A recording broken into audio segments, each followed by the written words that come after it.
ikalawang aklat ni Juan. Alam po natin na ang pinakamaikling aklat sa Biblia ay ang ikatlong sulat ni Juan.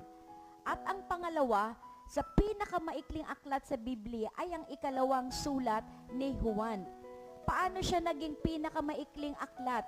Ito po ay ayon sa dami ng mga salita base po sa original na pagkakasulat nito.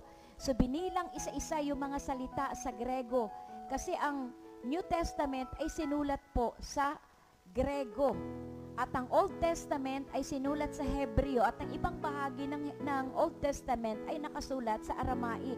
Kaya binilang po isa-isa yung mga salita sa Grego at nag-come up po sila na ang pinakamaikli, pinakakonting salita ay ang ikatlong sulat ni Juan.